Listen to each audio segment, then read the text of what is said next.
Assalamualaikum warahmatullahi wabarakatuh. Waalaikumsalam warahmatullahi wabarakatuh. Alhamdulillahi rabbil alamin, wassalatu wassalamu ala asyrafil anbiya'i wal mursalin wa ala alihi wa sahbihi ajma'in, amma ba'd.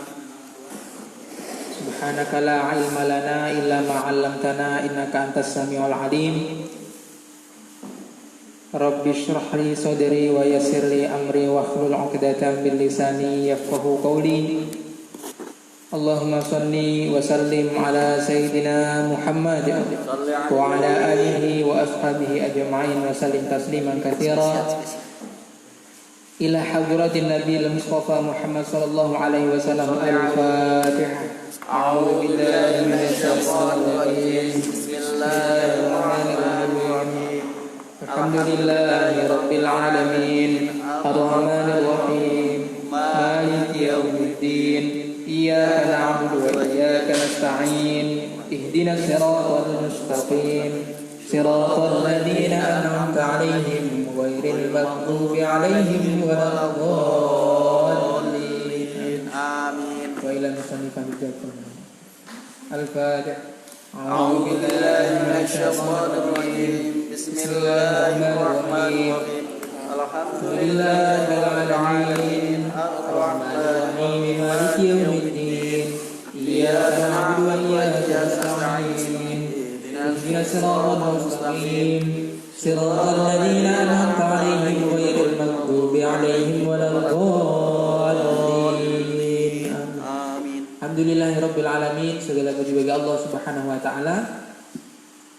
Kemana hingga pada malam hari ini Allah Subhanahu wa taala masih limpahkan karunia, rahmat Allah Subhanahu wa taala, dan yang paling besar yaitu kekuatan hidayah, sehingga kita bisa mudah dalam melangkahkan kaki kita, menggerakkan jasad kita, fisik kita untuk hadir dalam majelis ilmu. Ulama katakan law ya'lamul muluk wa ibnul muluk ma nahnu fihi lajaliduna bisuyuf. Kalau seumpama para raja dan para pangeran-pangeran anak raja mengetahui kenikmatan apa yang sedang kita rasakan, yaitu kenikmatan dalam beragama, kenikmatan iman, kenikmatan menuntut ilmu, lajaliduna bisuyuf. Niscaya para raja dan para pangeran itu akan menyiksa kita dengan penggalan-penggalan pakai pedang. Saking iri. Saking iri. Tapi karena para raja, para pangeran itu yang tahu hanya harta, kekuasaan, maka biasa-biasa saja dengan orang ahli ilmu, biasa saja dengan orang yang beriman. Tapi kata alim ulama, kalau semua penguasa, presiden, gubernur, bupati ini tahu nikmat apa yang sedang kita lakukan, kita rasakan ini, maka niscaya akan merebutnya meskipun itu harus dengan peperangan. Maka ini suatu kenikmatan yang besar duduk di majelis ilmu. Kalau kita katakan kita bisa jualan seharian untung banyak, kita senang, itu kita langsung bersyukur, ya Masya Allah, terima kasih Allah, ini kenikmatan. Maka selayaknya ahli ilmu, dia akan lebih berterima kasih, bersyukur lagi kalau dia bisa duduk meskipun hanya 1 jam saja di majelis ilmu. Dan jangan ngantuk, Pak. Dagang kalau ngantuk, nggak ada yang mau jual, nggak ada yang mau beli. Orangnya saja ngantuan gitu, gimana mau beli dagangannya? Bahkan bisa teledor kalau ngantuk, dagangannya malah bisa bangkrut, nggak untung. Kecolongan. Kita curhat.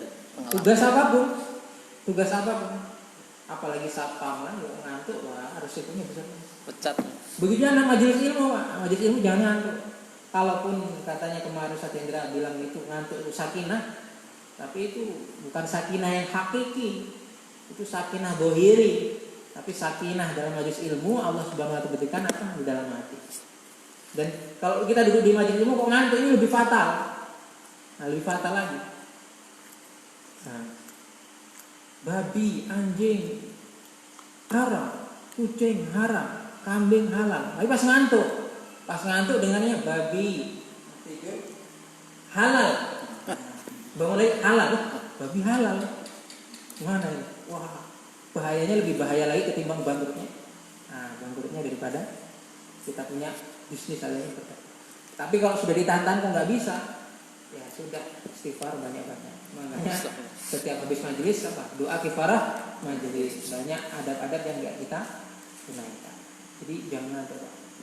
Ini saya hanya menyampaikan dari guru saya Pak. Guru saya paling jengkel kalau ada santri yang ngantuk. Katanya kalau yang ahli ilmu saja ngantuk, nanti mau menyampaikan ilmu kepada orang lain gimana? Nah, akan bingung nanti. Maka kalau memang dengan kopi itu bikin nggak ngantuk, maka saya katakan wajib kopi ada dalam majelis. Tapi Tapi kita kalau saya nggak kopi, kita tidak suka kopi, Ustaz. Insya Allah ya. Belajar kopi, Ustaz. Dan saya mau maaf telat nih Pak, tadi ada dadakan undangan makan, minta waktu setengah jam, lalu saya bilang wah setengah jam saya nggak bisa, karena sudah ada jadwal rutin. Alhamdulillah. 10 menit gimana? Oh ya sudah 10 menit niku alhamdulillah, karena bisa. Alhamdulillah Pak Ustaz. Alhamdulillah Pak Ustaz. Alhamdulillah. Boleh minum, makanya kalau ngaji sebenarnya ambil makan itu nggak ada. Tapi kalau dengan minum itu supaya nggak ngantuk, jadi lebih beradab itu. Insya Allah. Nah, niatnya minumnya ketika majelis bukan karena nggak ada, tapi karena Tidak ngantuk. karena seperti itu. Saya juga makan. Jadi bersyukur sekali diberikan kenikmatan seperti ini. Alhamdulillah. Ini kenikmatan yang sangat berharga.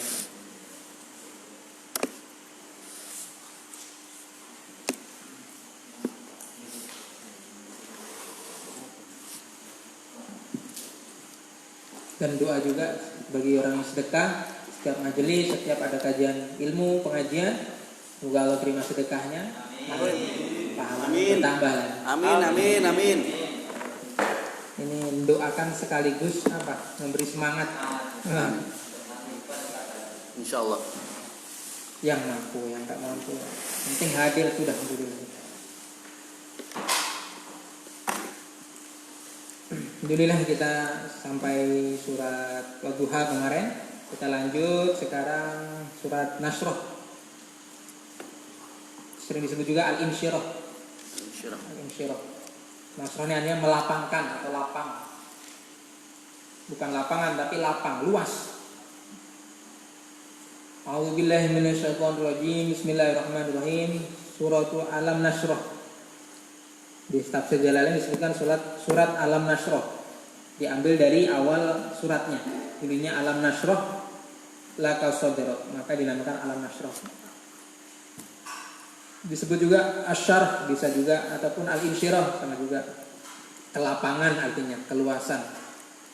Makiyatun sama ini ayat. Ada 8 ayat turunnya di Mekah. Ini runtutan untuk runtutan Quran ini 93 urutannya. Tapi kalau untuk runtutan turunnya wahyu ini termasuk surat yang ke-12. Surat yang ke-12. Jadi lebih dahulu Ad-Duha atau Alam Nasrah? Turunnya Wadduha. Wadduha. Iya. Secara turun wahyu Wadduha. Ya. Secara runtutan pun lebih dulu Wadduha. Wadduha tahun ke 11.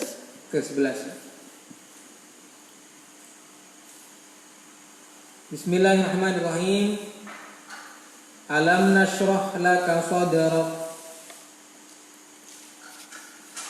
Alam nashrah laka sadrak. Bukankah atau tidakkah kami lapangkan untukmu dadamu? Yang dimaksud di sini sadrak adalah hati. Alam nasrah, tidakkah kami lapangkan laka bagimu ya Muhammad sadraka, dadamu. Yang dimaksud hati. Alam nasrah laka sadrak ini istifhamu taqririn. Ini lafaz istifham, tapi yang dimaksud adalah untuk menetapkan suatu pernyataan. Kelihatannya lafaz bertanya, pakai kalimat negatif, tapi hakikatnya untuk menetapkan suatu pertanyaan. Apa yang ada dalam pertanyaan itu yang ditetapkan. Saya kasih contoh, Pak. Soalnya kita ini seminggu yang lalu ini sudah ngasih uang ke anak kita untuk dibelikan buku pelajaran. untuk dibelikan buku pelajaran. Nah, pada hari ini kita tanya. Nak, bukankah Bapak seminggu yang lalu sudah kasih kamu uang? Itu bapaknya tanya itu karena pengen tahu atau karena untuk menegaskan bahwa seminggu yang lalu sudah saya kasih uang, Bapak kasih uang, digunakan untuk apa? Kalau memang itu untuk buku, mana bukunya? Nah, gitu. Jadi Allah kalau tanya, namanya istifham itu lafaz pertanyaan. Itu bukan berarti Allah tidak tahu, bukan Allah tidak paham. Bagaimana fabi ayyi ala'i rabbikuma tukadziban? Nikmat mana makalah? Nikmat Tuhanmu manakah yang engkau dustakan? Padahal Allah ya tahu yang didustakan, ya ini, ya itu, ya. Tapi supaya kita berpikir, dari pertanyaan itu supaya kita berpikir. Bagaimana juga seperti ini, Allah Subhanahu wa taala berdialog kepada Nabi Muhammad, yang ditujukan Nabi Muhammad, alam nashrah laka sadrak, bukankah kami telah lapangkan dadamu wahai Muhammad. Nah, surat ini menjadi satu rangkaian juga dengan surat sebelumnya, yaitu Wadduha. Sehingga sahabat itu, ada sahabat Pak, kalau sholat dia kalau baca Wadduha langsung diikuti baca Alam Nasroh tanpa ditambahi Bismillah. Walaupun nggak semua sahabat, tapi ada sahabat. Karena apa? Ulama mengatakan Wadduha ini kemarin kita sudah sama-sama ikuti. Intisari Wadduha apa? Suatu pernyataan Allah atas kepedulian Allah kepada Nabi Muhammad. Yang mana Nabi Muhammad ini dulu dalam keadaan yatim, Allah Subhanahu wa taala lindungi dari ketiadaan bapak, kemudian ketiadaan ibu, ketiadaan kakek. Baru setelah itu diangkat oleh pamannya sendiri Abu Thalib. Allah jaga, dari kecil Allah jaga. Nah, Wadduha ini kepedulian Allah terhadap Nabi Muhammad dalam hal fisik Nabi Muhammad. Sedangkan Alam Nasroh ini lebih kepada kepedulian Allah kepada Nabi Muhammad dalam hal batiniyah. Dalam hal apa? Batiniyah. Makanya sahabat ada ketika sholat di rakaat yang satu, itu ketika baca Wadduha langsung diiringi dengan apa? Alam Nasroh. Diwasalkan. Nah, secara penilaian umum kita, itu banyak imam-imam, bahkan kita sendiri kalau sholat itu baca Wadduha atau Alam Nasroh. Lebih banyak mana? Lebih banyak mudah hafal Wadduha atau Alam Nasroh? Wadduha. Ada yang lain Pak? Atau sama saja? Lebih mudah Wadduha. Lebih mudah Wadduha. Alam Nasroh walaupun lebih pendek, tapi entah kenapa itu kita lebih suka dan lebih cepat hafalnya Wadduha. Ini juga menandakan bahwa peduli kepada fisik itu mudah, tapi peduli kepada batin itu susah, sulit. Kita punya anak, nggak punya baju, kita punya uang, mudah belikan baju yang cocok, yang pas. Lapar kita bisa belikan makanan, kapan laparnya tahu. Tapi apa yang dibutuhkan anak batiniyah? Bagaimana sih anak kalau itu umuran SD butuh apa sih? Ketika SMP butuh apa? SMA butuh apa? Ketika menikah butuh apa? Nah, kalau itu soal kebatiniah ataupun batin, itu jarang orang tua yang paham ataupun mengerti apa kebutuhan batin. Nah, istri ada nafkah batin, nafkah lahir. Maaf ini Pak ya, berhubungan suami istri bukan nafkah batin, itu nafkah lahir. Orang sering salah kaprah. Berhubungan suami istri itu berkaitan apa? Hati atau berkaitan fisik? Fisik. Nah, jadi nafkah batin, nafkah lahir. Kalau yang lahir, ya nafkah sebagaimana makan, tempat tinggal, sampai itu berhubungan suami istri itu nafkah lahir. Tapi batin apa? Keperluan dia dalam menunaikan perintah Allah dan melayani suami sesuai dengan syariat, itu adalah nafkah batin yang kita harus didik. Harus didik. Jujur saja, Pak, perempuan sebenarnya nggak wajib hadir di sini. Tapi yang wajib siapa yang mendidik? Laki-laki, suaminya. Tapi kadang keterbatasan suami, yaitu yang menuntut perempuan apa? Ikut majelis taklim. Nah, ikut majelis taklim karena keterbatasan suami. Maka secara tidak langsung hadirnya kita di sini pun untuk mengisi kekosongan ilmu yang itu nanti juga untuk siapa? Untuk keluarga kita. Maka jangan pelit. Pelit harta ini suatu hal yang apa? Suatu hal yang apa, Pak? Pelit harta. Suatu aib masyarakat. Tapi pelit ilmu ini aib dalam apa? Beragama. Nah, kalau harta semakin dibagi, semakin berkurang. Tapi kalau ilmu semakin bagi, semakin bertambah. Yakin saja, Pak, kalau ilmu apa yang kita dengar di majelis kok langsung disampaikan atau besok disampaikan kepada istri, kepada anak, kepada orang lain dengan bahasa kita, terserah kita menyampaikannya dengan bahasa apa, ditambah dikurang selagi itu untuk memperindah ataupun untuk sarana metode dakwah, maka itu akan lebih cepat melekat ketimbang hanya hadir saja. Nah, maka itu tadi jangan pelit ilmu. Nah, tidak ada istilah saya berilmu kamu jangan berilmu, nggak ada. Nah, nggak ada. Yang ada ilmu semakin disampaikan semakin bertambah dan semakin ingat. Penceramah, khotib itu handal itu karena apa? Karena sering disampaikan. Awal-awal dia khutbah ceramah ya gerdek ini apa? Gemeteran, keringat dingin, demam panggung. Tapi karena sudah keseringan, itu dia di rutinitas ya hal biasa. Kita juga seperti itu, kadang menyampaikan sesuatu yang hak untuk istri anak kita, untuk keluarga kita, orang tua kita, kadang malu, Pak, dan gak berani. Tapi kalau belum dicoba sekali dua kali, nanti suatu saat pasti seperti itu juga, malu dan tidak berani. Tapi kalau sudah dicoba sekali, dua kali, dengan bahasa apa? Hikmah wa mau'idotin hasanah, dengan hikmah dan bahasa yang hikmah, yang bijak, maka insya Allah itu akan jadi kebiasaan. Dan ini juga menjadi kebiasaan siapa? Bagi Sayyidatina Fatimah radhiyallahu anha, putri kesayangan Rasulullah SAW. Ini punya anak namanya Hasan dan Husain. Hasan yang tua, Husain yang kecil, bukan kembar ya. Nah, ketika namanya anak-anak sering main ke masjid sama bapaknya Sayyidina Ali, bertemu dengan kakeknya Rasulullah SAW, bertemu dengan sahabat yang lain yang soleh. Maka ketika pulang malam-malam, habis Isya atau habis maghrib pulang, ini Hasan Husain ini nggak dikasih makan sebelum dia didudukkan di satu kursi, ibunya duduk di bawah, suruh bilang apa yang seharian tadi dilihat, didengar, dan apa yang disampaikan oleh Rasulullah. Maka walaupun Sayyidatina Fatimah nggak keluar rumah seumpama, tapi karena dengan adanya penyampaian dari anaknya sendiri, maka tahu apa yang disaksikan anaknya, apa yang didengar dari anaknya.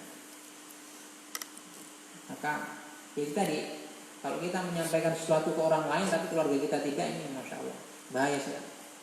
Masih dinamakan bahaya. Kenapa? Karena yang ku anfusakum wa ahlikum.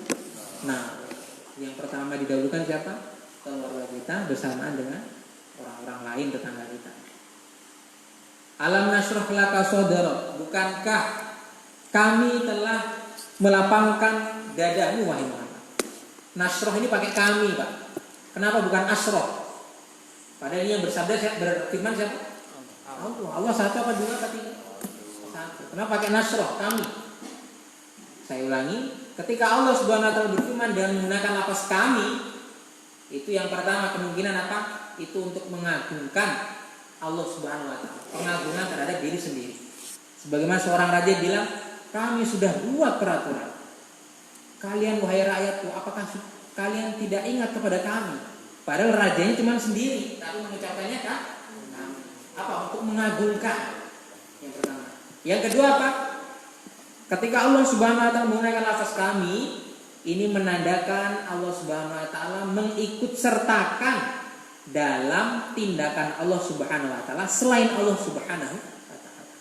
Maka di sini dikatakan, bukankah kami telah melapangkan dadamu wahai Muhammad? Ya bisa jadi Allah yang melapangkan, tapi ada keikutsertaan siapa? Bisa jadi malaikat, bisa jadi para sahabat radhiyallahu anhum ajmain. Nah, kalau pakai lafaz kami di antara dua itu ya. Kalau enggak pengagungan, tandanya Allah SWT melibatkan. Nah, melibatkan pekerjaannya kepada makhluk-makhluk yang lain.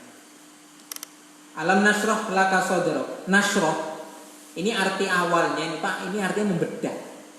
Tashrih itu kalau bahasa Arabnya, di Arab kalau kita bilang uridu an tashrih, apa? Aku ingin operasi, ingin bedah. Nah, ini artinya tashrih. Kenapa kok disingkatkan lapang? Nah, ulama mengatakan ada juga yang menafsirkan ini bukan melapangkan tapi membedah. Bukankah kami telah membedahmu wahai Muhammad, membedah dadamu wahai Muhammad. Yang dimaksud ulama itu tadi dengan kata nasroh artinya membedah, itu dua pembedahan yang terjadi pada diri Rasulullah. Kapan? Ketika Rasulullah masih kecil, dalam susuan Halimatus Sa'diyah. Yang kedua sebelum Nabi SAW Isra Mi'raj. Jadi Nabi pernah dibelah dadanya, dibersihkan semua dosa-dosanya. Liyaghfira laka ma taqaddama min dzambik. Allah Subhanahu wa taala mengampuni dosa-dosa yang terdahulu ataupun yang akan datang. Makanya Nabi SAW dikenal dengan maksum. Apa maksum itu? Terjaga. Apa terjaga? Dosa-dosanya terjaga, tidak sudah diampuni Allah Subhanahu wa taala, baik yang sudah ataupun yang belum saja sudah diampuni. Belum terjadi tapi sudah diampuni. Nah, itu tasyrih. Tapi di sini ulama katakan tafsir itu, Pak. Kalau yang saya katakan membedah itu hadis. Nah, juga perkataan ulama. Adapun tafsir itu paling utamanya metode tafsir apa? Menafsiri ayat dengan ayat Quran yang lain. Namanya tafsir bil Quran. Nafsirkan ayat dengan ayat-ayat yang lain. Sehingga nasroh di sini tetap diartikan melapangkan atau meluaskan. Kenapa? Karena dari penyebutan ayat-ayat yang menggunakan lafaz syariah ini mengartikan ataupun maknanya apa? Melapangkan. Masih ingat doanya Nabi Musa alaihissalam? Rabbish shrahli sadri wa yassir li amri. Ya Allah, lapangkanlah dadaku. Apakah ada yang mengartikan ya Allah bedahlah, operasilah dadaku? Ada seperti itu. Nabi Musa ketika disuruh oleh Allah SWT untuk berdakwah kepada Firaun, ini Nabi Musa ini punya suatu ciri khas, Pak. Bukan kekurangan. Kalau Nabi itu nggak pernah kurang. Punya ciri khas apa? Kalau berbicara itu, kalau bahasa kita mudah pahami apa? Kurang fasih. Argumennya itu kurang mengena bagi orang yang mendengarkan. Makanya dibantu Nabi Musa dengan Nabi siapa? Harun alaihi salam. Ada yang mengatakan ini kisah Israel, ada yang mengatakan ketidakfasihannya karena memang dulu Nabi Musa ini pernah makan bara api, disuruh gara-gara apa? Dulu ya tadi dibilang Firaun bilang ini kayaknya anak ini si Nabi Musa kecil ini kayaknya memang orang pilihan ini.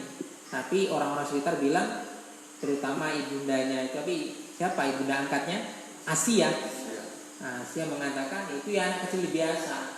Coba lo suruh milih mana api mana makanan. Kalau memang dia benar memang anak luar biasa, dia pasti milih makanan karena nggak bisa bedakan. Tapi ternyata ketika itu milih untuk melindungi, karena kalau dia milih makanan habis benar. Nah, nasroh. Maka metode cara paling diutamakan dalam menafsirkan ayat apa? Ayat ditafsirkan dengan ayat yang lain. Nah, yang kedua Pak, ayat ditafsirkan dengan apa? Hadis yang lain. Begitu juga hadis. Hadis ada juga yang diartikan sesuai dengan hadis yang lain. Tapi kalau hadis tetap yang paling utama Pak ditafsirkan lewat ayat Quran yang lain. Baru kalau memang tidak ditafsirkan dengan hadis yang lain. Kenapa? Karena kalau Quran ini sudah semua sepakat, Quran ini sepakat, saklek sudah. Tapi kalau hadis itu satu orang dengan orang lain, ulama saja, ini walaupun sama meriwayatkan, tapi dalam derajatnya banyak yang berselisih. Ada yang bilang ini hadisnya dhaif, ada yang mengatakan ini hadisnya sahih, ada yang mengatakan ini hadisnya hasan, ada yang mengatakan hadisnya bahkan palsu, ada yang mengatakan mungkar lagi. Maka nasroh di sini paling utama ikut pendapat siapa? Ulama mayoritas mengatakan artinya melapangkan dada. Ini kalau secara susunan bahasa, ini yang sebenarnya yang pas. Ini alam nasroh sodaroka laka. Jadi lakanya diakhirkan. Tapi kok di sini Allah Subhanahu Wa Taala berfirman kok lakanya didahulukan, sodarokanya malah diakhirkan. Ada lagi ulama mengatakan ini salah satu keistimewaan Nabi Muhammad, penyebutan untuk dirinya didahulukan ketimbang apa-apa yang biasanya umumnya lafaz itu terjadi. Saking sayangnya Allah kepada Nabi Muhammad.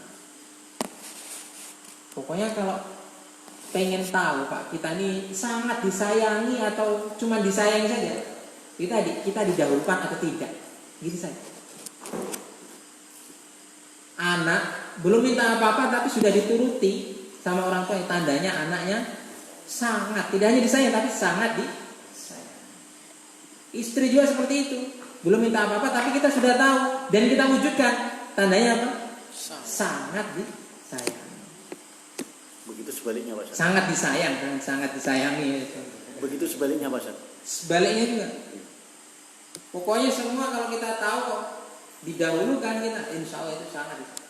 Ini teguran buat pemerintah juga, buat pemimpin. Kalau ngerasa dia itu pemimpin, dia akan mendahulukan rakyatnya ketimbang bahkan itu mungkin keluarganya sendiri. Karena dia pemimpin. Kalau dia mendahulukan keluarganya dibandingkan rakyat, apa bedanya dengan orang biasa? Orang biasa juga punya keluarga kok. Tapi kalau dia mendahulukan rakyat, ini tandanya pemimpin yang sangat sayang kepada rakyat. Tapi sekarang ya sudah, awalnya aspalnya bagus malah jadi hancur semenjak dia menjabat. Tunggu, lihat dulu. Dianya banyak. Dia siapa dah? Enggak mungkin enggak di sini, tapi di dunia. Alam nasroh laka sodrok. Sodr ini dada kalau arti aslinya. Tapi yang dimaksud adalah hati. Setiap penyampaian sodr itu artinya hati. Yang dimaksud adalah hati. Makanya ada orang sholat Allahu Akbar, tangannya di sini Pak. Itu mengartikan apa? Meletakkan tangan ala sodri di atas dada. Padahal dada yang dimaksud apa? Hati. Tapi tidak apa-apa gini. Ya nggak boleh gini ya nggak boleh. Gini ya nggak apa-apa. Di sini nggak apa-apa. Kalau mazhab Syafi'iyah di antara bada dan pusar. Ada satu ulama mazhab Syafi'i mengatakan agak ke kiri sedikit karena letaknya hati nggak di tengah-tengah, agak ke samping. Kalau mazhab Hanafi di bawah pusar. Nah, kalau di bawahnya lagi nggak tahu mazhabnya siapa. Mazhab Hanafi di bawah pusar. Kayak orang nyantai gini. Kalau lurus Pak Ustaz. Lurus tangannya. Lurus gimana? Tangannya enggak bisa begini Pak. Ya Maliki ada juga mengatakan Imam Maliki enggak ada sekap. Jelas itu sunnah. Sunnah yang mana kalau ditinggalkan ya rugi. Dan itu khilaful aula, bukan hanya sunnah biasa, tapi khilaful aula menyelisih daripada adat kebiasaan. Beda dengan sunnah-sunnah yang lain, angkat tangan selain daripada takbiratul ihram itu itu sunnah yang biasa. Yang kalau meninggalkan tidak membedai gitu. Tapi kalau itu tadi, kalau yang sampai Allahu Akbar gini itu membedai. Kalau di mazhab saja itu begitu. Bahkan saya pun belum tahu juga sampai sekarang video-video sholat yang mana di situ di negara tersebut itu mazhab Maliki tapi tetap dia sedekap. Cuma mungkin ada pendapat lain karena sholat ini nggak usah mandang mazhab yang lain. Mazhab Syafi'i saja itu banyak banyak khilaf, banyak perselisihan, perbedaan. Nggak sholat kalau bahas itu terus. kecuali belajar. Ada orang tuh Pak subuh debatan kunut ini enggak kunut, ini kunut, ini enggak. Akhirnya habis. Padahal yang nggak bagus siapa? Yang nggak sholat. Kalau yang ke masjid saja tukaran, gimana mau ngajak orang lain untuk datang ke masjid? Berarti ngajak ke masjid supaya ngajak tukaran. Itu loh, intinya yang kunut banyak. Nah, saya punya pendapat, punya pengikut. Makanya selagi itu masih toleran ya toleran. Apalagi di mazhab kita juga Syafi'i kunut termasuk sunnah muakkadah. Yang mana ditinggalkan disunahkan untuk sujud sahwi. Nah, saudara ini Pak, Hakim At-Tirmidzi, ulama Hakim At-Tirmidzi mengatakan hati itu ini seperti kulit bawang Pak. Punya lapisan-lapisan, punya kulit-kulit. Yang terluar namanya sodar. Ya, dada kita ini secara zahir dada. Yang kedua Pak, kolbun. Yang kita sering itu kita tahu kolbun. Bukan kalbun Pak. Kalau kalbun apa? Hub. Nah, kolbun itu bahasa Arab itu seperti itu, selisih sedikit saja. Kalau ada guru namanya kolbi ya Pak, jangan kalbi. Itu kalbi. Belajar nanti ada orang Arab lewat kaget orang Indonesia namanya binatang. Bunur kalbi. Yang kedua, lapisan terluarnya ini soderun. Terus setelahnya apa? Kolbun, hati. Terus di dalamnya lagi ada lagi apa? Fuadun. Ada namanya fuad, artinya juga hati. Nah, yang terakhir apa? Lubbun. Apa? Lubbun. Nah, lubbun. Tasjid. Ya.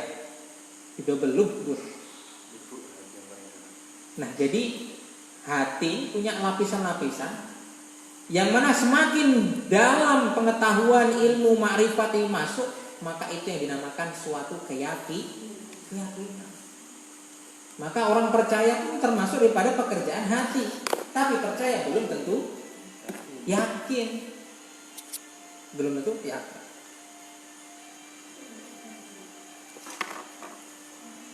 Saya percaya ada sniper itu Pak. Namanya sniper itu apa? Nembak bahkan sampai radius setengah kilo dia bisa tepat sasaran.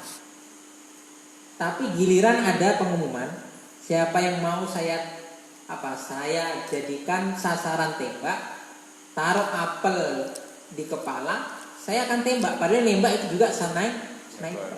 Kita padahal yakin dia ahli tembak, tapi mau nggak dia seperti itu? Enggak, karena masih derajatnya percaya. Tapi kalau derajatnya yakin, berani. Maka percaya dengan yakin ini mirip tapi beda. Kok yakin ini lebih serius lagi, lebih dalam, dia masuk ke dalam hatinya. Bahkan fuad juga ditembus, sampai di lubur pun tembus. Nah, maka punya 4 lapisan. Nah, Allah Subhanahu wa taala lapangkan dada hatinya Rasulullah SAW. Kenapa? Karena supaya Rasulullah SAW bisa menanggapi ataupun bisa menerima segala sesuatu apa yang ada, baik itu cacian, pujian, hinaan, rendahan ataupun pokoknya apapun yang ada di sekitar, bisa lapang hati.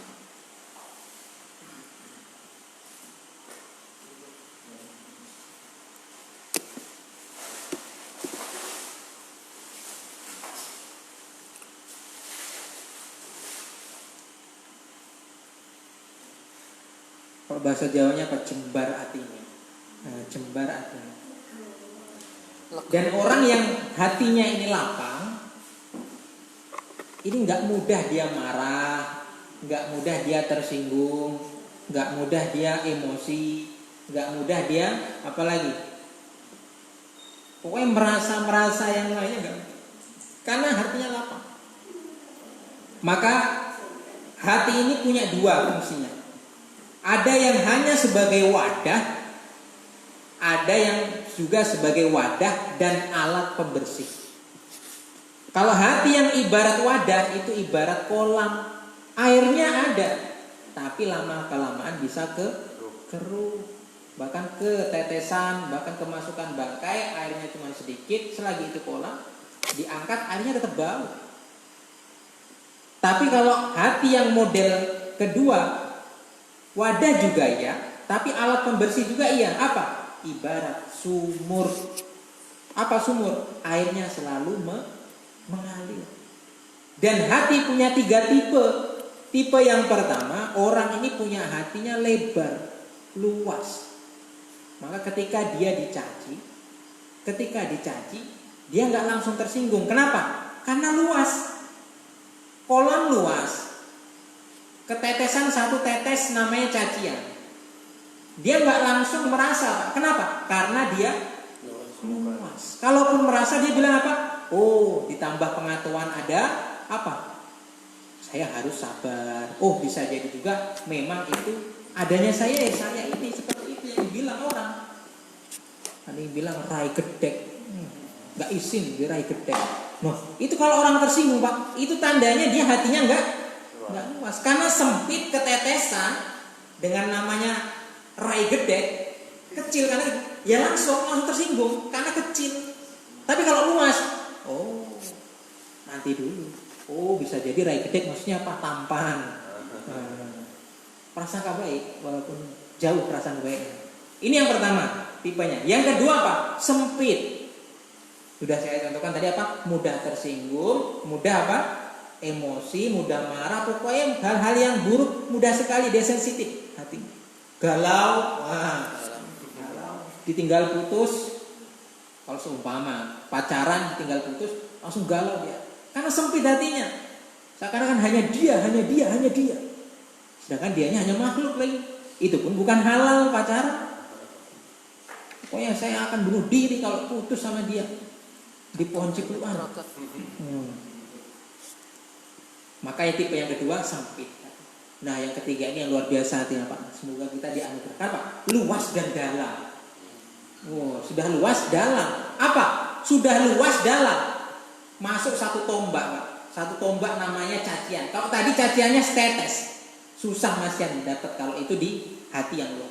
Ini 1 tombak dari besi. Masukkan ke air, wadah air, hati kita. Nah, tombak itu cacian. Maka orang yang hatinya lebar dan juga dalam itu apa? Tombak walaupun besi karena saking dalamnya, dia apa? Lambat untuk sampai ke dasar daripada dia punya wadah hati kita. Maka ada orang yang dihina tetap diem saja. Tapi bukan sambil ngasah golok banyak. Diem kan bukan. Ada orang diem saja. Kadang di hatinya sudah lebar, dalam, nggak merasa. Itu namanya dahsyat itu. Kalau dicaci nggak merasa, dahsyat. Nah, maka Rasulullah SAW diberikan keistimewaan apa? Tanpa meminta, tapi Allah Subhanahu Wa Taala berikan. Sedangkan Nabi Musa itu meminta langsung apa? Rabbis rohli. Jadi minta langsung. Tapi kalau ini Allah langsung menyatakan, aku lapangkan dadamu wahai Muhammad. Ini keistimewaan Nabi Muhammad. Dan nanti di ayat selanjutnya pun.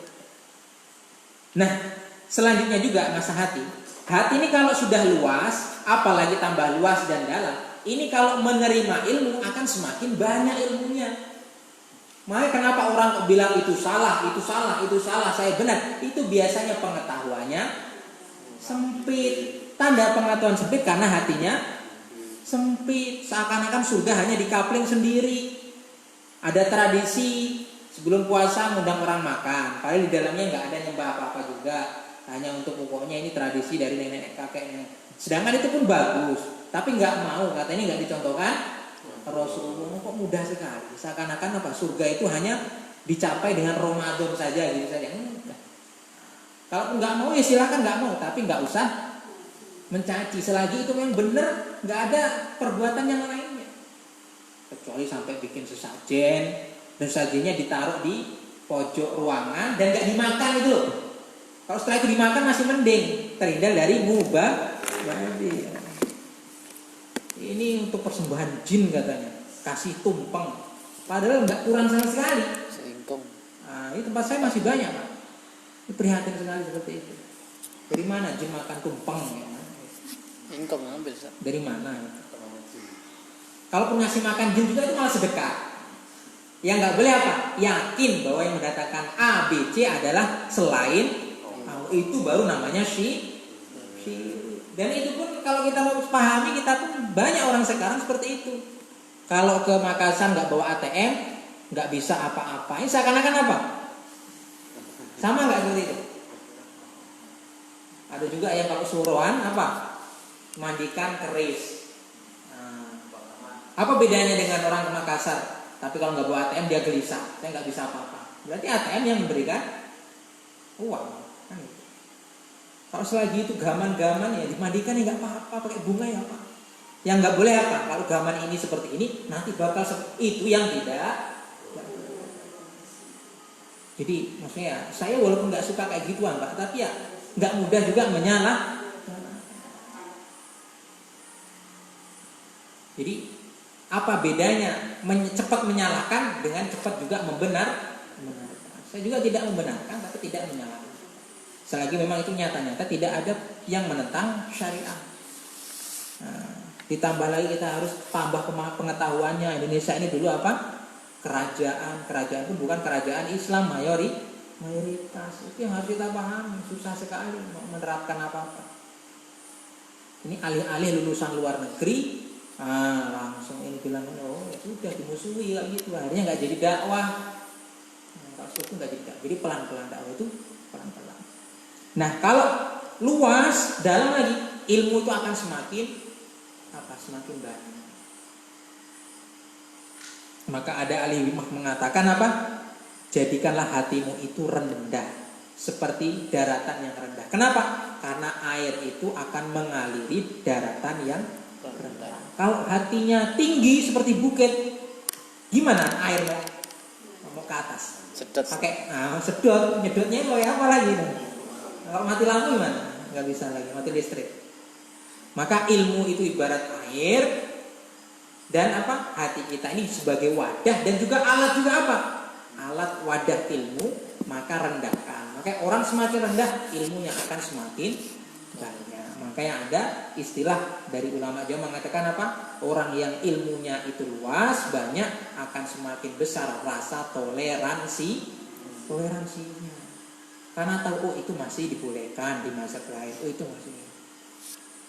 Makanya nggak akan pernah berkembang kalau kita hanya terpaku itu saja. Nah itu saja. Maka dalam menggapai segala sesuatu jangan sebisa mungkin jangan melibatkan ambisi Pak. Walaupun itu kebaikan. Saya dulu Pak ceritanya karena masih kaitkan dengan hati, itu pulang dari pesantren tuh ngerasa tuh orang tuh salah semua Pak. Entah itu amaliyahnya, entah itu apanya, banyak yang salah. Dari ucapannya gini. Dalam agama saya salah.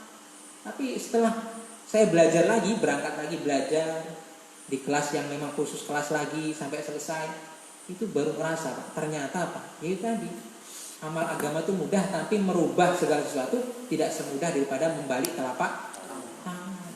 Kalau kita sendiri sudah punya icon, image apa? Nggak cocok di masyarakat, gimana kita akan menyampaikan segala sesuatu? Maka kita walaupun mengaji di sini, tetangga kita belum pernah ngaji, sebisa mungkin membaur. Selama itu bukan pekerjaan maksiat, membaur. Kenapa? Karena tetangga, orang-orang itu yang jarang mengaji, itu lebih mendengar perkataan siapa yang sering bergaul ketimbang orang nggak pernah bergaul. Kita bilang walaupun bagus Pak, sholat berjamaah pahalanya segini derajat 25, 27. Maka Pak ayo kita jamaah, apalagi kita sudah tua gini. Tapi kita nggak pernah gaul sama orang itu. Gimana kira-kira? Ditambah lagi pelit lagi orangnya. Kita wah sudah merokap itu kalau namanya sudah double. Maka terjun ke masyarakat. Nanti kalau sudah akrab dengan masyarakat, ngeteh bareng, ngopi bareng, itu ada kesalahan sedikit kita ngomong, dia tidak ambil hati. Tapi oh begitu ya? Iya, saya juga dengar ketika itu dari ulama ini, dari ustadz itu menyampaikan, oh kalau itu benar juga ya. Nah, itu. Jadi mengorbankan ambisi apa? Demi suatu hal yang kita cita-citakan. Maka kalau hatinya lapang, hatinya dalam, nerima ilmu akan semakin banyak lagi. Tapi kalau ngerasa sempit, saya pokoknya kalau nggak sama ini nggak mau nih belajar nih. Saya kalau nggak di masjid ini nggak mau nih belajar nih ya, sempit nanti. Nah, sempitnya. Ini semangat supaya kita rajin belajar, nggak hanya di sini. Nanti masalah mazhab itu sendiri, fokus teman itu masalah suatu saat lagi yang ada penekanannya. Tapi sekarang semangat belajar. Kalau perlu sambil nunggu pelanggan, dengarkan itu kajian-kajian YouTube biar berpahala. Daripada tembang-tembang apa Pak? Oh tembangnya nggak maksiat tapi kan sia-sia. Min husni islamil mar'i tarkuhu ma la yakni, termasuk kebaikan seorang muslim apa? Meninggalkan perkara yang tidak tapi bertahap. Yang biasanya sukanya lagu-lagu yang ada gambar-gambar ataupun goyang-goyang ngebornya, ya minimal lagunya sekarang sudah nggak ada itulah. Tapi yang nyanyi laki. Tapi sudah seperti itu naik lagi levelnya apa? Meninggalkan lagu-lagu itu walaupun masih keroncong, walaupun masih langgeng Jawa, tapi yang sholawat. Nanti meningkatkan lagi. Berproses. Kita nggak bisa mengukur serempak. Kita punya ikhtiar sendiri. Alam nasrah laka sadrak. Semoga yang hadir di sini khususnya apa? Kita memiliki hati yang lapang dan juga ada. Amin. Pinter ngeroso apa? Tapi untuk ngeroso pinter. Bisa pinter, pandai dalam merasa tapi bukan merasa pandai. Wa wada'na 'anka wizrak, dan kami telah hilangkan darimu wizrak, beban. Wizrak itu beban. Wa wada'na ini arti aslinya meletakkan. Tapi ada ketambahan anka, artinya apa? Meletakkan sesuatu yang sebelumnya ada di tempat yang lain, artinya memindah ataupun menghilangkan. Makanya hatotna apa? Melenyapkan. Wa wada'na, hatotna tafsirannya, kami telah menghilangkan darimu beban. Wisruk ini beban Pak. Makanya kalau gubernur bahasa Arabnya wazir ataupun pemimpin wazir, karena punya beban satu kawasan, satu provinsi. Nah, karena ini masih umum, lantas beban apa yang ada pada Rasulullah yang dihilangkan oleh Allah Subhanahu wa ta'ala? Ada ulama mengatakan ini beban Nabi SAW kehilangan istri tercinta siapa? Sayyidatina Khadijah radhiyallahu anha. Tapi ada ulama menyangkal tidak. Kalau hanya kehilangan istri, semua orang pun kehilangan istri. Maka mayoritas ulama mengatakan apa? Bebannya Rasulullah SAW yang sangat berat apa? Yaitu apa? Ketika melihat umatnya dalam ketidaktaatan. Orang kafir juga umatnya Nabi, tapi kafir. Maka itu beban yang paling menyedihkan Rasulullah SAW. Maka ketika akhir hayat yang dilapaskan apa? Ummati. Bagaimana Pak jadi Nabi? Sedangkan itu sudah digadang-gadang, sudah dipositifkan oleh Allah bahwa setelah Nabi apa? La Nabi ya Gak ada Nabi setelah itu. Bahkan di Sahih Muslim itu dikatakan apa? Khotamul Anbiya wal Mursalin. Kalau Nabi itu jujur, orang kafir pun percaya. Orang Nasrani, orang Yahudi pun, ahli kitab pun percaya. Nabi SAW orang baik pun percaya. Bahkan ada orang kafir di masa-masa yang sekarang ini mengatakan 100 tokoh berpengaruh di dunia yang pernah hidup, itu nomor satunya adalah siapa? Nabi Muhammad. Nabi Muhammad.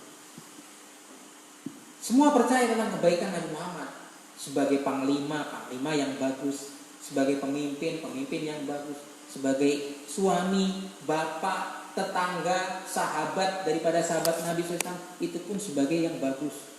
Tapi ketika dikatakan khotamul anbiya wal mursalin, ini nabi yang terakhir, gak ada nabi lain. Oh, yang lainnya nanti dulu.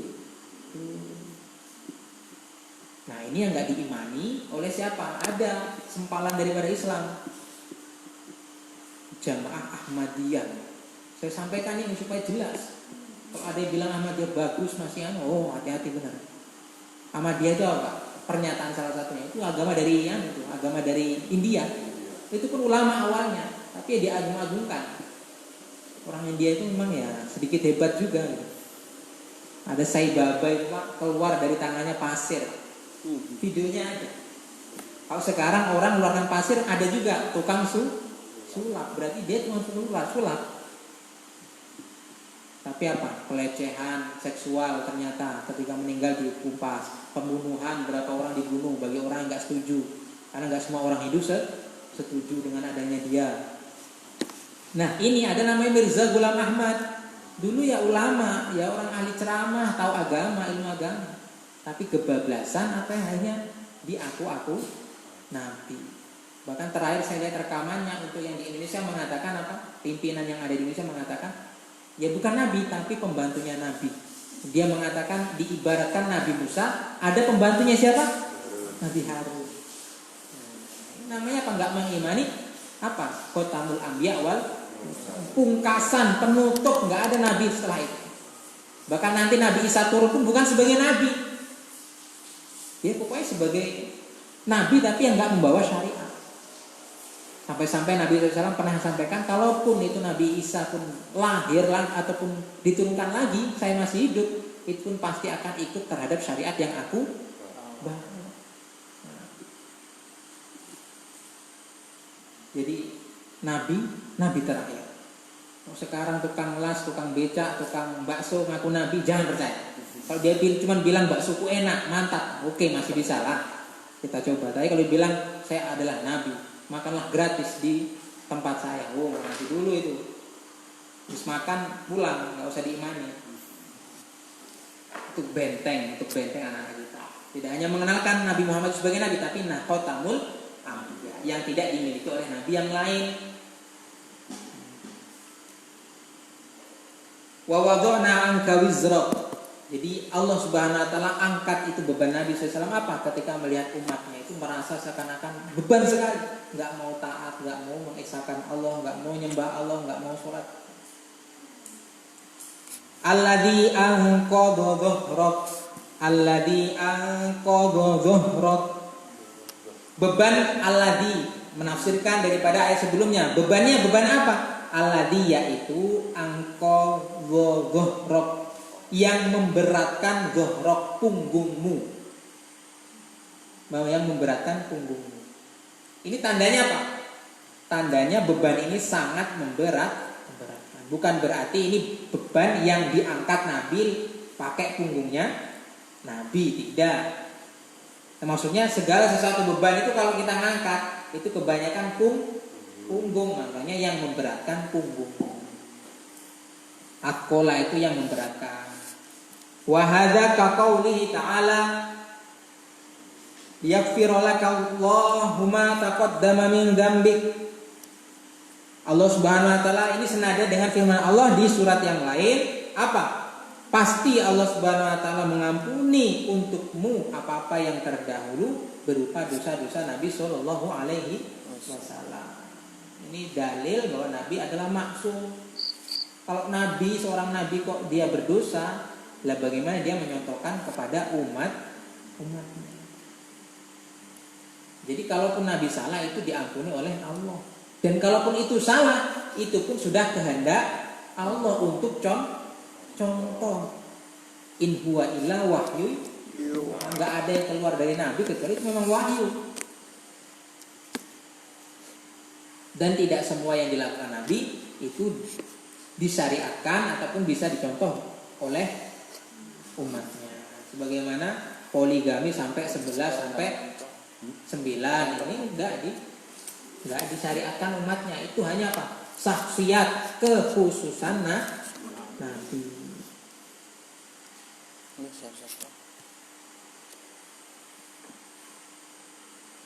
Dan ciri khas Nabi itu apa? Bangun malam. Makanya tahajud bagi umat kita, umat muslim kita sebagai umat Nabi itu punya sunnah. Tapi kalau bagi Nabi apa? Wajib. Tahajud wajib. Ciri Nabi apa? Pasti bangun malam. Nah, kalau pengen jadi Nabi sering bangun malam. Bukan Nabi tapi Nabil. Pernah ada kenalan sama anak kecil, Pak. Saya di satu daerah lupa. Tanya apa namanya? Nabi. Oh Nabi, ya Nabilah. Wah, jadi jewer gitu. Pinter ya. Siapa yang ngajari? Bapak ngajari gitu sering bertanya. Perempuan ya, siapa namanya Nabi? Kok Nabi? Ya Nabila.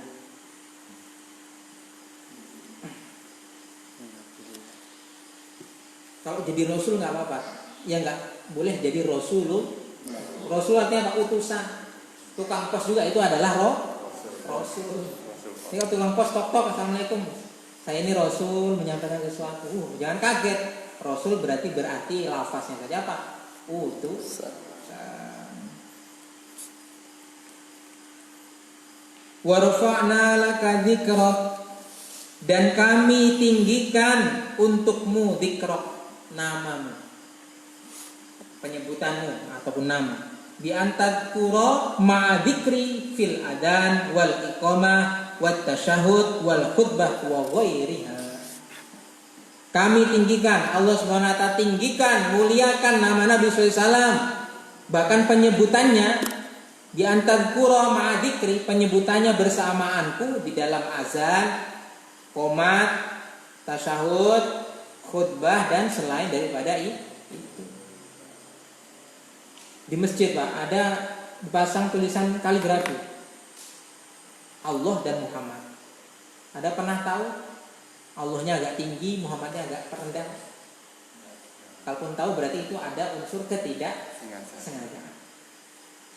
Padahal Allah Tuhan Rob, Nabi Muhammad pun masih makhluk juga, hamba. Tapi disejajarkan apa? Ya ini dalilnya. Wa rafa'na laka dzikrak. Allahu akbar, Allahu akbar, asyhadu an la ilaha illallah, asyhadu anna Muhammadar Rasul. Syahadat pun seperti itu. Syahadat satu kali dia enggak sah, harus 2 kali syahadat.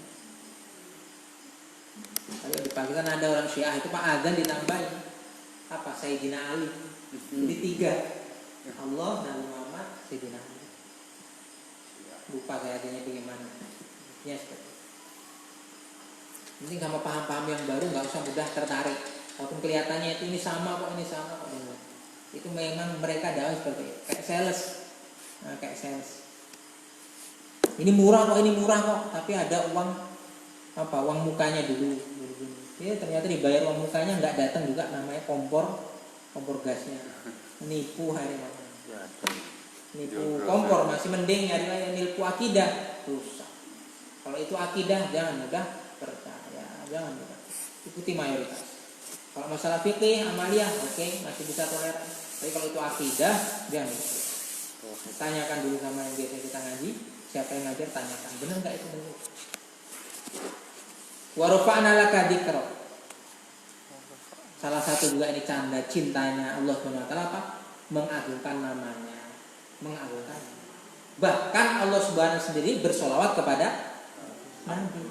Innallaha wa malaikatahu yusholluna 'alan nabi. Tapi kalau Allah itu solawatnya itu bukan berarti solawat, tapi apa? Merahmati. Baru kalau solawatnya kita kepada Nabi ini doa harapannya supaya nanti diberikan solawat, bahkan syafaat. Tapi kalau Allah bukti sayangnya bersolawat, maksudnya apa? Rahmat, merahmati. Ini kalau cinta, ya itu tadi mengagungkan namanya. Jadi mumpung kesempatan ini Pak, kalau kita wujud cinta Quran Pak, jangan letakkan Quran di bawah Pak. Insyaallah. Saya Pak. Pak. Saya lihat di sini banyak sekali Quran taruh bawah. Sedangkan surat dari Pak Bupati saja, kalau bupatinya ada di depan kita gimana Pak? Beri taruh bawah. Enggak berani. Tapi ini Allah yang melihat kita, Maha melihat kita, memberikan rezeki. Kita taruh sembarangan, kadang cuma disandarkan ini. Jangan. Bahkan adab itu meletakkan Quran di masjid di bagian belakang saja, kena pantat orang sedang ruku. Padahal ruku itu ketika sholat. Sholat adalah amal yang paling utama setelah iman. Gak ada amalan yang paling disukai oleh Allah kecuali sholat. Iman, sholat letaknya. Sholat bukan nomor keberapa, tapi iman, sholat. Itu saja. Hukumnya makruh apa? Membelakangi mata. Apalagi Quran.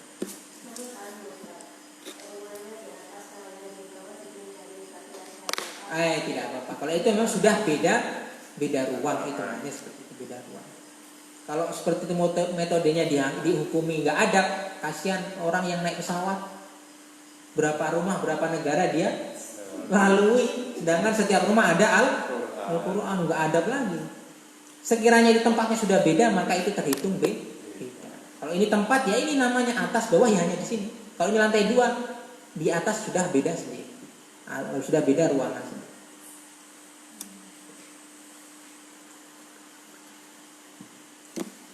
Supaya anak kita berkah, nanti ada yang jadi hafiz. Harus menghargai. Kalau mau apa-apa anaknya jadi, bahkan kita semua harus memuliakan. Bisa jadi kita sudah terlambat pesantren, mustahil kita paham bahasa Arab, tapi anak kita, cucu kita, ini imbasnya ke kita. Kalau sudah robek, sudah ada 50-an tahun dengan nenek, itu dia akan dihargakan. Ya kalau dibakar pun niatnya untuk menyela, bukan niat membakar, tapi niat menyela. Selagi sudah tidak bisa dipakai. Kalau masih bisa dipakai, gitu. Saya kasih juga contoh, Pak. Dulu Islam itu di pertengahan gitu, Pak. Di wilayah sini ada kerajaan Romawi. Di sini ada kerajaan mana? Persia. Nabi kirim surat ke Romawi, ke Persia. Diutus, mengirim surat diutus. Dulu belum ada JNA, belum ada pos, diutus. Nah, yang Persia suratnya Rasulullah SAW ini sobek-sobek, nggak terima. Karena yang disebut dulu adalah Nabi Muhammad. Baru setelah itu baru kepada raja. Padahal kalau dalam penulisan surat itu yang siapa yang didahulukan itu yang diagungkan. Nah, turut mengundang Pak RT, Pak Kepala Desa, Pak Bupati, Pak Presiden. Oh, ini tandanya nggak tahu surat ataupun itu tadi kepada Pak Bupati dari desa ini baru cocok. Kalau itu untuk atasan. Nah, karena memang yang atas dulu itu yang diutama. Nah, itu nggak terima sobek-sobek. Utusannya kembali kabarkan Rasulullah suratnya disobek-sobek. Rasulullah katakan apa? Siapa yang tidak menghargai suratku, intinya itu, maka akan Allah Subhanahu wa taala akan sobek-sobek kerajaan. Benar. Sampai sekarang nggak ada lagi kerajaan Persia. Yang Romawi ini walaupun nggak masuk Islam, tapi menghargai surat Nabi. Bahkan utusannya itu dikasih apa? Hadiah untuk disampaikan kepada Nabi, walaupun nggak masuk Islam juga. Sampai sekarang ada kerajaan Romawi. Siapa? Paus apa itu? Rajanya Nah, itu salah satu cikal bakalnya nanti Romawi. Walaupun nggak se-Romawi yang dulu, masih ada. Ini suratnya Rasulullah loh, suratnya Rasulullah. Apalagi Al-Qur'an. Maka letakkan Quran dengan hati. Termasuk anak kita yang belum balik, yang belum bisa wudu, belum masih najis, mengajarkan ilmu pun jangan pakai Quran.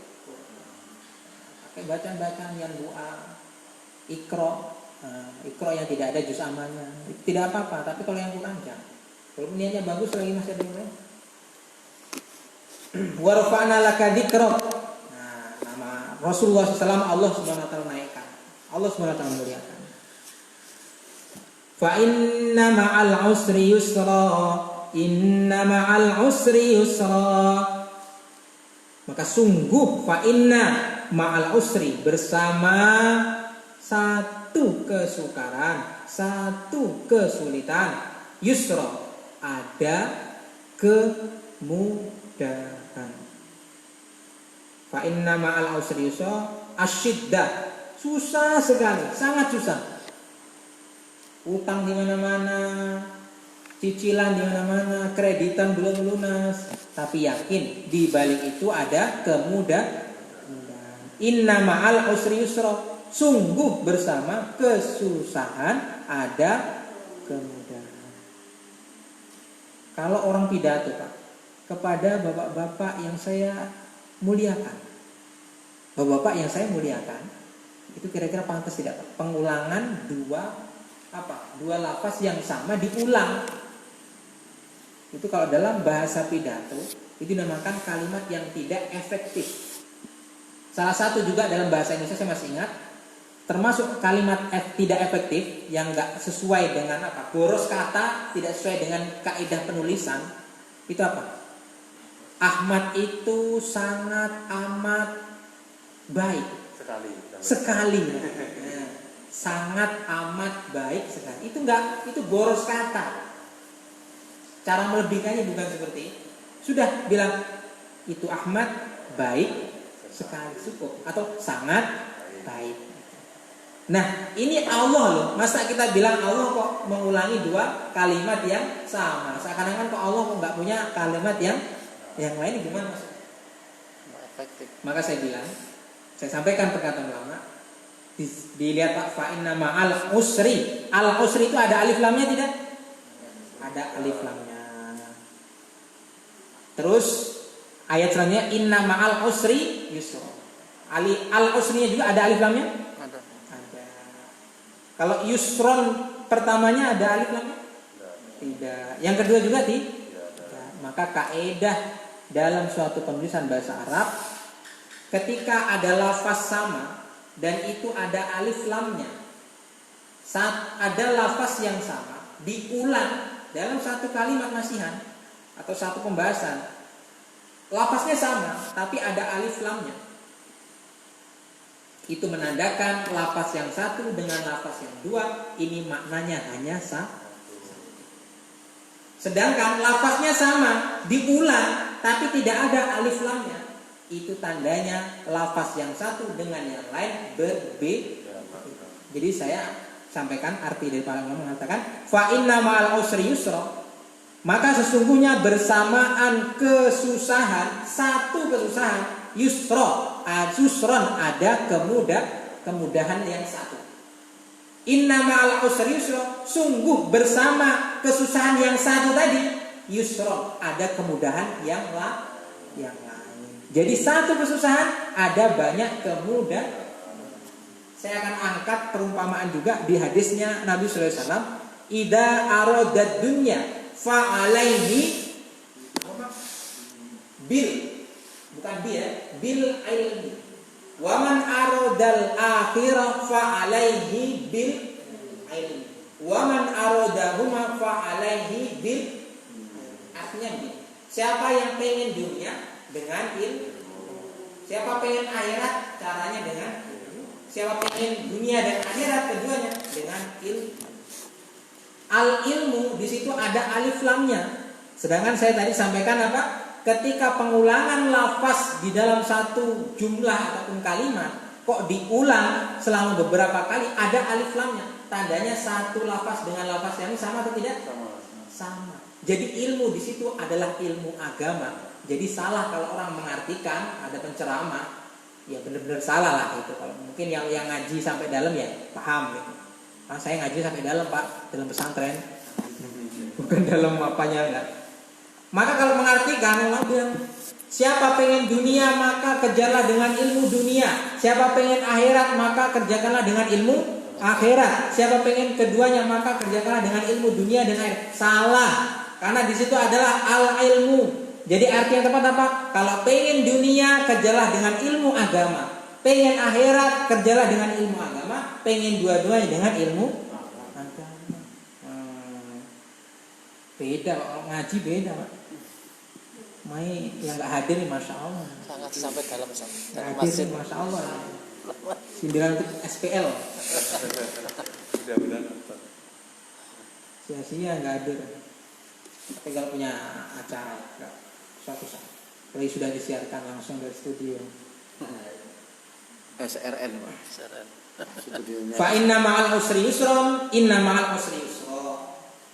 Jadi yakin saja Pak, di tengah daripada kita tidak punya sesuatu, di tengah katanya sekarang musim Covid, dagangan jarang laku, usaha yang lain juga jarang laris, tapi yakin ada kemudahan. Bagi siapa? Yang hatinya lapang. Kalau hatinya nggak lapang, saya jualan, nggak untung, ya sudah gitu-gitu saja. Pokoknya ingatnya, begitu dah, ke dapur saja lah, langsung gantung saja lah. Karena nggak lapang, kan kalau lapang, ya sudah. Dari 100% kita seumpama gagal 99%, masih ada 1% apa? Peluang untuk kita apa? Memanfaatkan, bisa jadi kita ada kemudahan di dalam.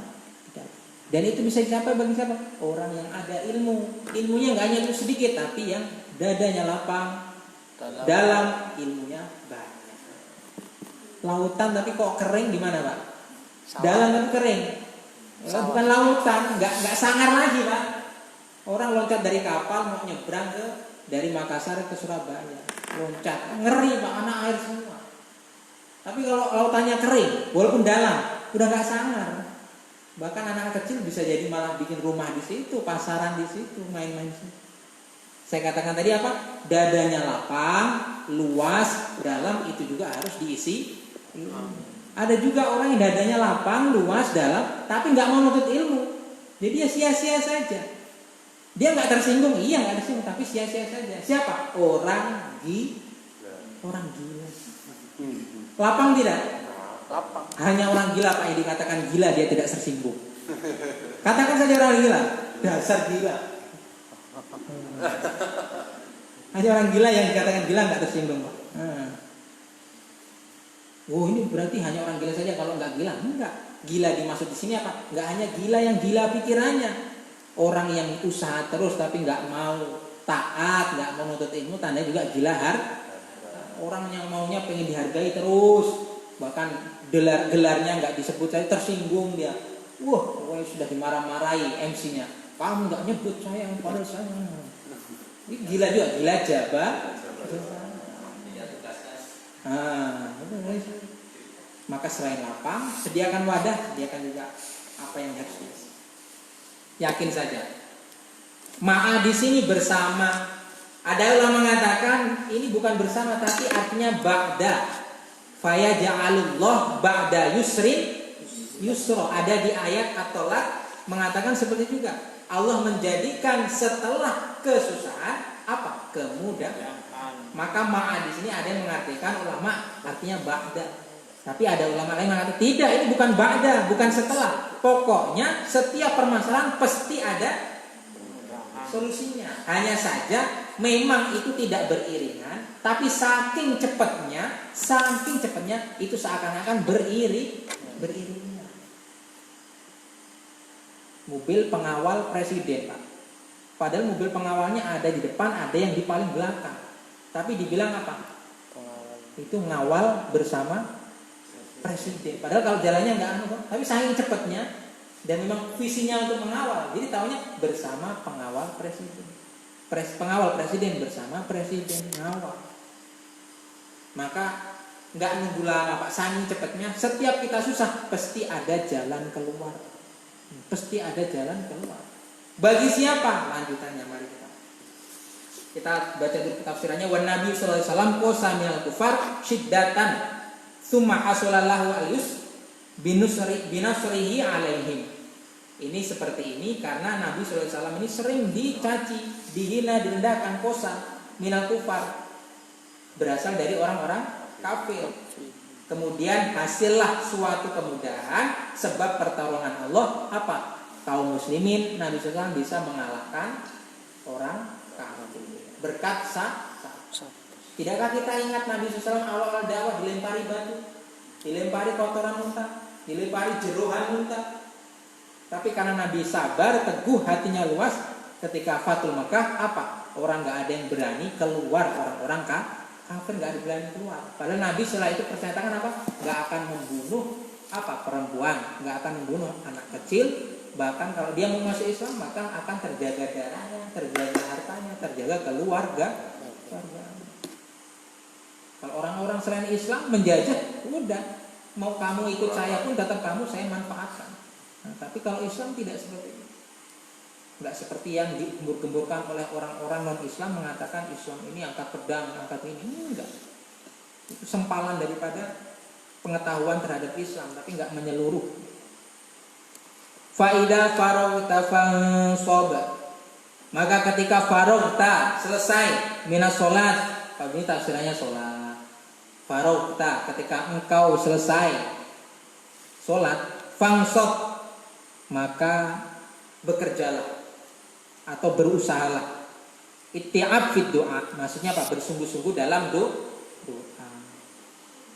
Kalau sudah salat, sudah ibadah baru setelah sholat baru meminta. Makanya iya karena budu wa iya, nggak ada iya karena stain wa iya. Aku sudah menyembah, kami sudah menyembah padamu ya Allah, kamu pun memohon pertolongan. Fa idza faragta fansab, kalau sudah sholat maka usahalah. Tapi ini bisa diartikan apa? Setiap kamu sudah menyelesaikan suatu perbuatan, suatu pekerjaan, maka kamu fokus terhadap pekerjaan yang lain. Fangsop itu yang lain lagi, pekerjaan yang lain. Wa ila rabbika farghab, tadarru artinya. Dan hanya kepada Tuhanmu farghab, berharaplah. Tadarru artinya apa? Dengan rendah hati. Fa idza faragta fansab wa ila rabbika farghab, ada 3 perintahnya. Apa? Fa idza faragta, ketika kamu sudah ikhtiar, sudah bekerja, sudah beramal, fansab, doa. Apa? Kerjakan yang lain. Ketiga apa? Ila rabbika farghab. Ingat, kerjamu, doamu bukan untuk siapa-siapa. Kepada siapa? Untuk siapa? Allah Subhanahu wa ta'ala. Jadi sia-sia juga Pak kalau orang ikhtiar, dia juga doa tapi tidak untuk Allah. Ada juga orang usaha terus dia meninggalkan doa. Ini pun bukan dari Islam. Islam tidak menganjurkan seperti itu. Ada juga orang doa terus nggak mau usaha. Ini pun bukan 100% Islam, karena Islam tidak mengajarkan seperti itu. Ada yang ikhtiar doa juga, tapi tidak dipersembahkan untuk Allah. Ini pun bukan tidak, tapi 3 Pak. Motivasi di dalam surat Al-Nasr apa? Ketika sudah usaha, ikhtiar, doa. Sudah doa Pak, ingat ada tujuan bahwa kita ikhtiar doa itu untuk Allah. Saya kasih contoh lagi Pak. Dulu Rasulullah pernah ada namanya perang Khandaq. Ada yang ingat perang Khandaq? Nah, yang dia mendatangkan metode Persia dari usulan siapa? Insinyur Salman Al-Farisi. Al-Farisi namanya apa? Orang Persia, Farisi. Nah, anak-anak sekarang dikatakan Salman Al-Farisi. Nah, semua sahabat dikumpulkan, akhirnya usulan Salman Al-Farisi ini yang dipakai. Apa? Karena musuh-musuh Islam itu mau mengepung Madinah, maka Nabi SAW menerima usulan metode apa? Peperangan dengan cara membuat parit bermil-mil supaya nggak bisa masuk ke daerah Madinah, dibuat parit. Singkat cerita, ternyata musuh yang 10.000 jumlahnya, kaum muslimin cuma 3.000, 3 kali lipatnya, itu akhirnya kalah mutlak. Sebab apa? Bukan sebab parit. Sebab apa? Sebab angin topang yang sangat dahsyat dari Allah Subhanahu wa ta'ala. Karena nggak bisa masuk, berkemah sampai berbulan-bulan, semua panci-panci hancur, dihancurkan, tenda-tenda terlepas. Akhirnya nggak ada sistem pertahanan. Dalam peperangan itu ada sistem pertahanan. Akhirnya semua pulang, semua orang-orang kafir pulang. Apa maksudnya? Nabi SAW dan para sahabat diperintahkan untuk ikhtiar buat parit. Masa ya Nabi nggak tahu nanti bakal seperti apa sebetulnya? Ya bisa jadi nggak tahu, bisa jadi tahu, cuma nggak diucapkan. Tapi Nabi SAW ikhtiar buat apa bersama sahabat? Buat parit. Tapi yang datang pertolongan Allah apa? Angin, bukan karena paritnya. Maka kita jualan, kita kerja, kita ke kantor, ke sekolah. Ini harus kita lakukan. Tapi ingat, itu bukan kita yakini sumber rezeki. Sumber rezekinya siapa? Allah. Karena yang mencukupi kita bukan pekerjaan. Allah. Kalau kita pakai metode apa? Ikhtiar, doa, dan ila rabbika farghab. Bala syahidna wa barorna. Sunnah ketika membaca dalam sholat Al-Nasr, setelahnya apa? Bala syahidna. Apa? Bala syahidna wa barorna. Ya Allah, benar aku telah bersaksi terhadap itu tadi, terhadap wa ila rabbika farghab. Sunnahnya seperti. Maka kesimpulan pertama, Nabi SAW kesimpulannya ini dimuliakan oleh Allah. Jadi gak usah khawatir Pak, kalau ada orang, apalagi orang kafir mencaci Nabi Muhammad, gak usah khawatir. Tetap kita sebagai orang Islam tersinggung, tersakiti, karena itu Rasulullah termasuk daripada agama dicaci, tapi gak usah khawatir. Kenapa? Karena Allah langsung yang menjaga dari Nabi kecil, zahir dan batinnya. Dan gak awet lama itu Pak, gak awet lama. Yang mencaci Allah, mencaci agamanya Allah, gak awet lama. Maka gak usah berkhawatir yang sangat-sangat, gak usah. Nanti kalau kita malah dolim, kita malah terkena hukum. Kita terkena hukum, kita terbatasi aktivitas kita untuk beramal. Maka ketika itu sudah serahkan saja kemana hukum yang berlaku. Maka nggak usah khawatir. Bukan berarti kita nggak boleh bela agamanya, tidak. Tapi maksudnya ketika ada orang melecehkan agamanya Allah, nggak usah terlalu khawatir, karena itu Allah langsung yang akan membalas. Apalagi itu orang kafir. Kalau orang Islam bisa jadi kita tanyai kenapa bisa seperti itu. Yang kedua, Allah Subhanahu wa taala ingin berikan motivasi kepada Nabi Muhammad, dan ini juga untuk kita semua. Pada hakikatnya apa? Bahwa kita hidup di dunia ini punya sistem, punya rancangan apa? Yang kita harus kerja juga, harus doa juga, dan itu kita persembahkan untuk Allah. Tiga ini harus, nggak bisa satu persatu. Makanya Islam itu bukan agama kerahiban. Apa kerahiban? Nggak nikah cuma di masjid terus. Bukan seperti itu. Ada orang datang nggak, orang puasa terus. Nabi SAW datang kepada Nabi SAW. Wahai Nabi, saya pengen puasa terus. Maka Nabi katakan, aku ini Nabi loh. Saya pun Nabi, ternyata aku pun kadang buka, kadang berpuasa. Datanglah satu orang lagi, Nabi, saya nggak mau nikah, saya mau ibadah terus. Loh, aku ini Nabi loh. Aku Nabi, aku pun menikah dan aku pun punya keturunan, punya anak. Datang satu lagi orang apa? Wahai Nabi, saya pokoknya sudah nggak cinta harta lah, saya nggak akan pakai harta sedikit pun. Saya Nabi juga loh, tapi saya pun pakai harta. Tapi harta itu untuk aku sedekahkan dan sebagainya. Maka ini yang harus digarisbawahi. Tapi ini jangan buat dalil, buat kita kerja terus. Ini biasanya salahnya juga gitu. Pas kerja langsung kita sampaikan. Kerja juga ini termasuk daripada kewajiban kita. Rabbana atina fid dunya hasanah wa fil akhirah. Loh, kita mau fair, Pak. Fair saja. Kita minta kebaikan dunia dan akhirat. Itu kalau 100%, berarti 50%, 50%. Kalau kita mau fair benar, sholat sekarang sekali waktu berapa menit? 5 menit sudah gatel Pak aku. Bahkan kalau 10 menit itu imamnya sudah jadi fitnah itu. Imam nggak tahu perasaan. 10 menit lah, oke lah. Saya prasangka baik 10 menit masih kurang loh Pak. 10 kali 5 berapa? 50 menit. Sampai 1 jam? Total saya nggak sampai. Itu yang wajib. Sama persiapan bisa deh. Kita kerja dari awal Pak, pagi sampai sore. Bahkan sampai mau tidur aja masih kerja Pak pikirannya.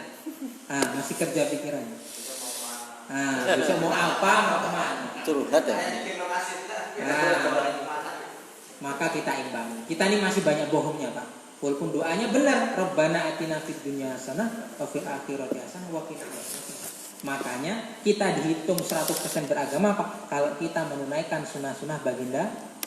Mau kerja bismillah, dapat ujian innalillah, dapat nikmat alhamdulillah, dapat cobaan subhanallah, mau masuk rumah assalamualaikum, mau masuk WC kaki kiri terlebih, masuk masjid kaki kanan, pulang ke rumah ada rezeki, bawa oleh-oleh buat istri, alhamdulillah, innalillah malah penggorosan. Itu kalau kita mau seperti itu 100% insya Allah agama, karena itu ikut aturannya maka setiap aktivitas, bahkan mandi Pak, walaupun bukan mandi wajib, niat saya mandi pengen sunnah Nabi apa? Wangi, mandi dapat pahala. Yang nggak dapat pahala apa? Niatnya sudah benar, tapi pas mandi nyanyi-nyanyi. Itu nggak dapat sunnah. Sunnahnya niat dapat, tapi dalam kamar mandi nggak boleh nyanyi. Nyanyinya malah cinta satu malam. Cinta satu malam lagi. Padahal itu nyanyinya pas pagi bukan malam. Maka 2 hikmah ini saja sudah cukup bagi modal kita apa? Bahwa Nabi dimuliakan. Ini juga ayat untuk apa? Teguran kita, motivasi kita bahwa hidup ini hanya sementara. Kita disuruh untuk numpuk-numpuk amal. Terserah nanti Allah letakkan mana, ikhlaskan saja. Tapi insya Allah janji Allah apa? Jannah milega, kata orang India, jannah tu milega. Pasti akan menemui surga tu jannah di milega. Kalau ada pertanyaan Pak, sebentar sambil makan-makan. Ya, setelah ditutup saja kita pertanyaan ke saya. Kalau ada yang keperluan bisa. Kita sholawat dulu. Allahumma sholli ala Muhammad. Ya Rabbi sholli alaihi wa sallim. Allahumma sholli ala Muhammad. Ya